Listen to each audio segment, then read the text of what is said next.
دیکھیے کسی کو گناہوں پر آمادہ کرنے کے لیے شیطان کے پاس 3 ہی راستے ہیں، وہ 3 ہی طریقے استعمال کرتا ہے، چوتھا طریقہ نہیں ہے۔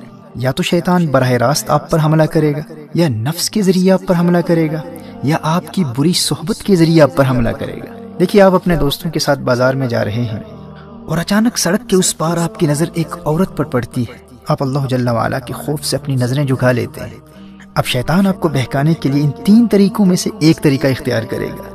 یا تو آپ پر وہ خود براہ راست حملہ کرے گا، آپ سے بار بار کہے گا کہ کوئی بات نہیں، ایک مرتبہ پھر دیکھ لے، تجھے اس کے حسن کا اندازہ ہی نہیں ہے، ایک مرتبہ دیکھ لے، دیکھ وہ تیری طرف دیکھ بھی رہی ہے۔ اب اگر آپ کا ایمان مضبوط ہے تو آپ اعوذ باللہ پڑھ کر اور لا حول ولا قوت الا باللہ العلی العظیم پڑھ کر ان برے خیالات کو دور کر دیں گے، اور شیطان ان خیالات کے ذریعے ہی آپ پر حملہ کیا کرتا ہے۔ جسمانی طور پر اپنے ہاتھوں سے وہ آپ کا چہرہ اس لڑکی کی طرف پھیر کر آپ کو مجبور نہیں کر سکتا۔ اور شیطان کا دوسرا طریقہ کیا ہے؟ شیطان آپ کے نفس کے ذریعے آپ کو بہکانے کی کوشش کرے گا، لیکن اگر آپ نے اپنے نفس کو پہلے سے ہی قابو میں رکھا ہوا ہے تو اب شیطان کے پاس ایک ہی راستہ بچتا ہے، اب وہ آپ کی بری صحبت کو استعمال کرے گا، آپ کے کسی روحانی طور پر کمزور دوست کو تلاش کرے گا، اسے کہے گا کہ وہ آپ کو اس گناہ کی طرف راغب کرے۔ اب اگر آپ گنہگاروں کی صحبت میں رہتے ہیں تو آپ کتنے بھی مضبوط ہوں، آپ نے شیطان کے حملے کے 2 راستوں کو بند کر دیا، لیکن یہ تیسرا راستہ کھلا ہے۔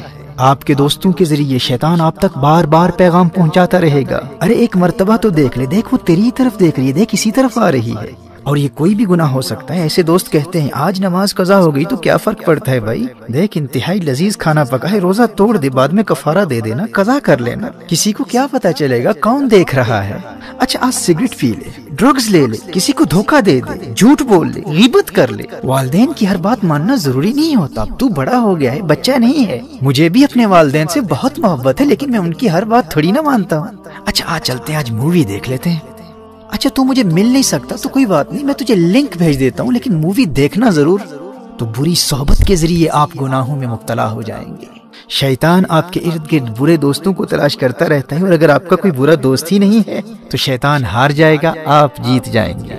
محترم احبہ، آپ کے لیے خوشخبری یہ ہے کہ رمضان المبارک میں اگر حالت ایمان میں آپ صرف اس ایک دشمن سے بچتے رہے نا، بری صحبت سے خود کو بچا لیا، تو اللہ جل وعلا آپ کو گناہوں سے پاک بھی کر دے گا اور جنت بھی عطا کر دے گا۔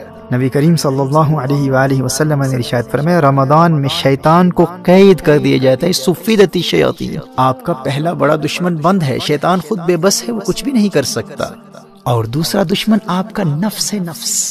نبی کریم صلی اللہ علیہ وآلہ وسلم نے نفس کو قابو کرنے کا جو طریقہ بتایا ہے وہ بھوک اور پیاس ہے، وہ روزہ ہے۔ دیکھیے ماہ رمضان میں اگر آپ سحری اور افطار کے وقت زیادہ کھانا نہیں کھاتے، بہت زیادہ پیٹ بھر کر کھانا نہیں کھاتے، تو آپ کا نفس بالکل کنٹرول میں رہے گا، دونوں دشمن قید ہیں۔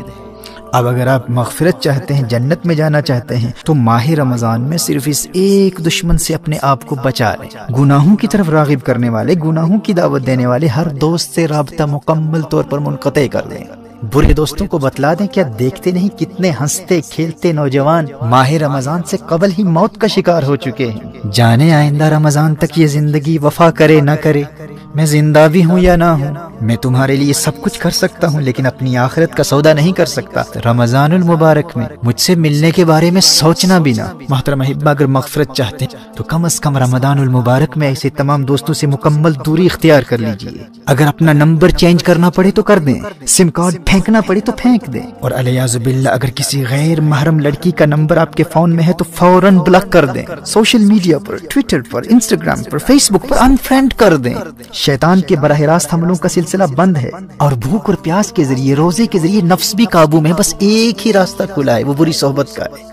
میں دعوے سے کہہ سکتا ہوں میرے دوست، اگر تو نے صرف اس ایک دشمن کا راستہ بند کر دیا تو رمضان المبارک تجھے جنتی بنا دے گا۔ شیطان کے پاس فقط 3 ہتھیار ہیں، 2 بند ہیں، ایک کو تو نے بند کرنا ہے۔ اور یاد رکھنا، دور حاضر میں بری صحبت صرف انسان ہی نہیں ہے، T V, internet, smart phones اور سوشل میڈیا کا غلط استعمال، یہ تمام بیڈ کمپنی ہے۔ اور اگر مجبوری میں اسکول کے کام کے لیے، ہوم ورک کے لیے، کالج اور یونیورسٹی کے اسائنمنٹس کے لیے، یا بزنس کے کسی کام کے لیے انٹرنیٹ کا استعمال کرنا ضروری ہے، تو اپنے پی سی کو، اپنے کمپیوٹر کو یا لیپ ٹاپ کو اپنے لیونگ روم میں استعمال کرنے کے لیے خود کو پابند کر لے کہ اگر تو فون پر بھی انٹرنیٹ کا استعمال کرے گا تو اس کمرے میں کرے گا جہاں تیرے والدین موجود ہیں، تیرے بھائی بہن موجود ہیں، تاکہ ان کی موجودگی تجھے انٹرنیٹ پر مختلف قسم کی برائی پر مشتمل شرمناک مٹیریل یا بری سائٹس پر جانے سے بچائے رکھے۔ اور اگر جہنم کی آگ سے بچنے اور جنت کے حصول کے لیے تو یہ ایک کام بھی نہیں کر سکتا، خود کو بری صحبت سے نہیں بچا سکتا، اور اس خوش فہمی میں ہے کہ مفت ہی میں جنت مل جائے گی، تو اللہ کی رحمت کا مذاق اڑا کر اپنا ایمان برباد کرنے والے اللہ کا کلام سن لے۔ تو کیا سمجھتا ہے کہ اللہ آخرت میں انصاف نہیں کرے گا؟ تو نے جنت کو اتنا سستا سمجھ رکھا ہے؟ اللہ قرآن میں ارشاد فرماتا ہے، ام حسب الذین اجترحوا السیئات ان نجعلهم كالذین آمنوا وعملوا الصالحات سواء محیاهم ومماتهم ساء ما يحکمون۔ سورہ جاسیہ میں ارشاد فرمایا، کیا جنہوں نے برائیوں کا ارتکاب کیا یہ سمجھتے ہیں کہ ہم انہیں ان جیسا کر دیں گے جو ایمان لائے اور اچھے کام کیے؟ یعنی جو جنت نیک لوگوں کے لیے، وہ جنت یوں ہی مفت میں بے ایمانوں اور گنہگاروں کو بھی عطا کر دے۔ فرمایا ساء ما یحکمون، کیا ہی برا حکم لگاتے ہیں۔